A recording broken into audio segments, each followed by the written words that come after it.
Umi Kalsum, wanita asal Medan berusia 20 tahunan. Kehidupan ekonomi yang sulit membuat dirinya harus merantau ke Malaysia. Nantinya di sana ia bersama teman yang lain bakal bekerja sebagai tenaga terapis pijat. Umi punya kebiasaan jika hendak ke Malaysia ia akan melalui Tanjung Balai. Nanti dari Tanjung Balai Umi akan menyeberang dengan kapal laut. Dan begitulah perjalanan Umi Kalsum untuk mencari rezeki ke negeri Malaysia. Di bulan April 2016, Umi pulang ke Medan melalui Tanjung Balai. Saat itu setelah turun kapal dan sebelum pulang ke Medan, Umi menginap di Hotel Ayani Tanjung Balai. Selain Umi Kalsum, pastilah ada tamu lainnya yang menginap di hotel itu. Salah satunya Darwis, pria matang asal Batam berusia 40 tahunan. Darwis saat itu berada di Tanjung Balai untuk urusan bisnis. Setibanya di Tanjung Balai, Darwis rupanya sedang tak sehat, bahkan hidungnya sampai mimisan. Dan entah bagaimana di saat hidung Darwis mimisan, Umi datang menawarkan bantuan. Nah dari sinilah keduanya pun berkenalan. Singkat cerita, keduanya pun berpisah. Umi pun pulang ke Medan. Setelah pertemuan itu, keduanya ternyata menjalin komunikasi dan Umi mulai menaruh hati kepada Darwis. Bahkan Umi sempat menceritakan perasaannya itu pada temannya Eva. Eva saat itu tentunya tak senang mendengar hubungan Umi dengan Darwis. Hal itu dikarenakan Darwis sudah punya istri. Bahkan Eva sering berulang kali mengingatkan Umi jika itu tidak benar. Namun begitulah cinta. Umi nyatanya tak peduli dengan nasihat Eva. Hingga di bulan Juni 2016, Darwis yang kebetulan ada pekerjaan di Medan meminta untuk bertemu dengan Umi. Lantas keduanya pun bertemu di Tanjung Merawa. Dan keduanya pun nekat berbuat haram. Bahkan saat itu Darwis sempat dibawa Umi pulang ke rumahnya dan bertemu dengan ibundanya. Yang tak habis pikirnya, ibunda Umi bahkan mengizinkan Darwis menginap di rumah mereka.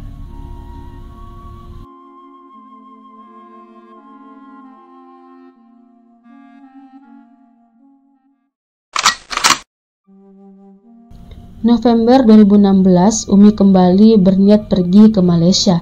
Maka tak seperti biasanya, di mana Umi bakal pergi melalui Tanjung Balai. Kali ini Umi pergi melalui Pelabuhan Batam. Tentunya bisa ditebak alasan Umi merubah rute perjalanannya ke Malaysia. Setibanya di Bandara Hang Nadim, Darwis menjemput Umi. Lantas keduanya pun menginap di Hotel City View Batam. Baru setelahnya, keesokan harinya, Umi pun diantar ke Pelabuhan Internasional Batam Center untuk pergi ke Malaysia. Lantas, sekitaran bulan November atau Desember 2016, Umi pun pulang dari Malaysia. Dan lagi-lagi ia memilih singgah ke Batam agar bisa bertemu Darwis. Keduanya pun menginap di hotel yang sama selama 2 hari dan setelahnya baru pulang ke Medan.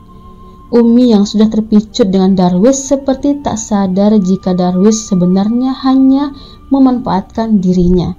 Tanpa ia sadari, Darwis sudah menghabiskan tabungannya yang ada di bank. Hingga pada akhirnya di bulan Januari saat memeriksa saldo ATM-nya, Umi barulah sadar jika uangnya sudah habis ludes. Panik dan bingung, Umi lantas menghubungi Darwis. Namun teleponnya tak dipedulikan. Umi semakin panik setelah sadar jika Darwis sudah tak sepertian di awal-awal hubungan mereka. Merasa sudah ditipu, Umi nekat menghubungi anak laki-laki Darwis. Bahkan ia ceritakan semuanya pada putra Darwis itu.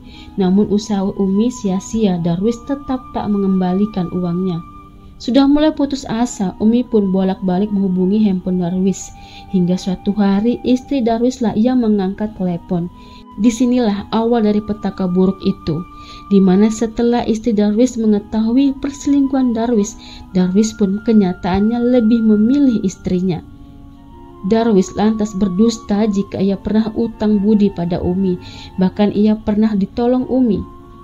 Sebab itulah dirinya bersikap ramah pada Umi, namun keramahannya itu disalahartikan Umi.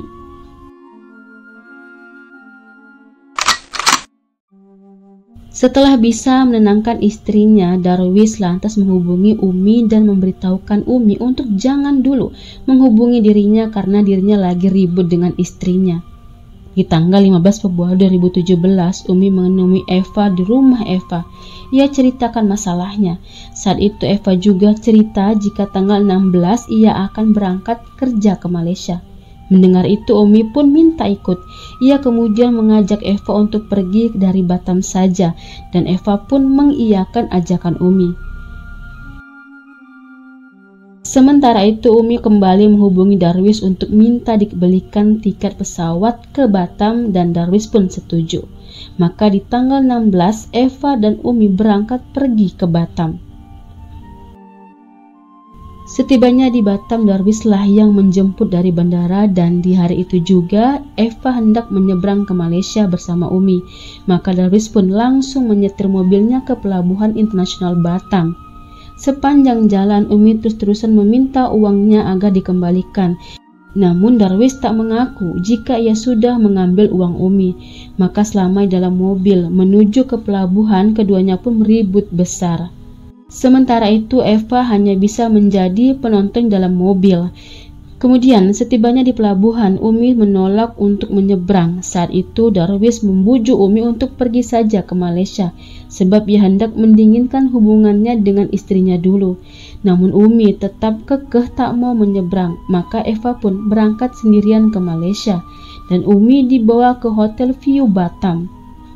Setibanya di hotel, keduanya kembali bertengkar. Bahkan Umi tak mau pergi jauh dari Darwis. Begitu juga saat istri Darwis menelepon, Umi tetap berada di dekat Darwis. Darwis yang merasa risih lantas membentak Umi. Pria berusia 40 tahunan itu memohon pada Umi agar bisa mengerti keadaannya, di mana ia dan istrinya sedang bermasalah, dan hal itu dikarenakan kehadiran dirinya.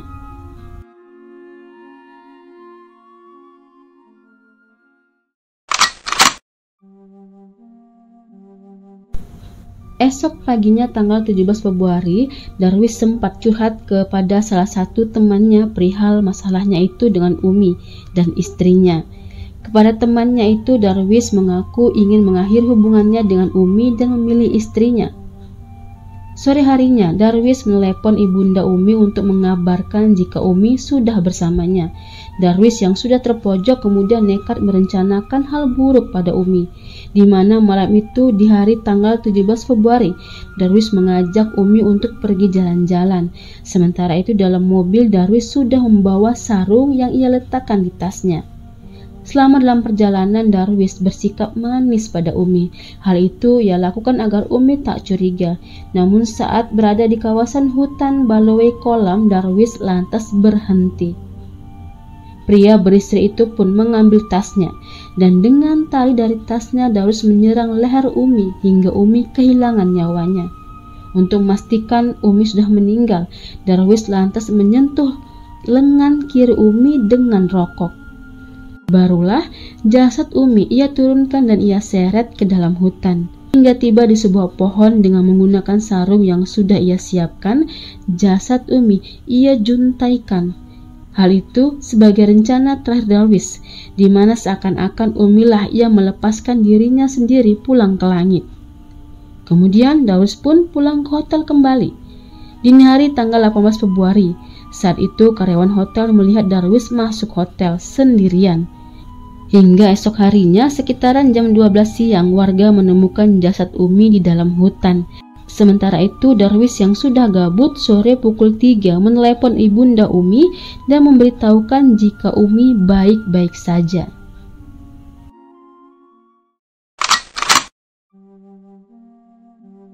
Penemuan jasad Umi tentunya menggegerkan warga Batam. Singkat ceritanya, salah satu teman Umi yang ada di Batam mengenalin jasad Umi. Hingga kabar musibah yang diterima Umi sampai ke ibundanya dan temannya Eva yang sudah ada di Malaysia.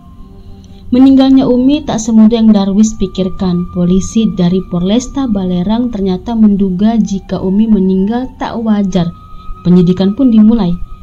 Kunci keberhasilan kasus ini terletak dari keterangan ibunda Umi, di mana sang ibunda bersaksi jika di tanggal 18 sore jam 3, Darwis mengabari dirinya jika putrinya sedang bersamanya dan sehat-sehat saja.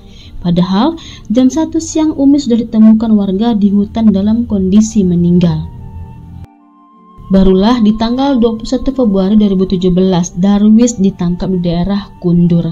Selama diperiksa hingga saat di persidangan, Darwis tetap saja tak mau mengakui perbuatannya.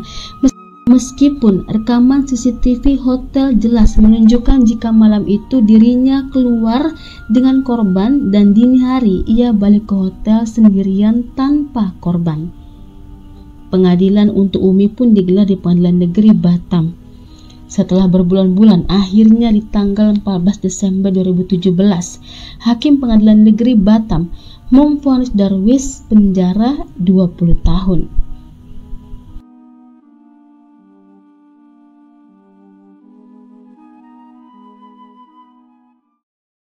Hai semuanya, saya Yuni Rusli. Tentunya saya mengharapkan dukungannya agar channel ini bisa lebih berkembang.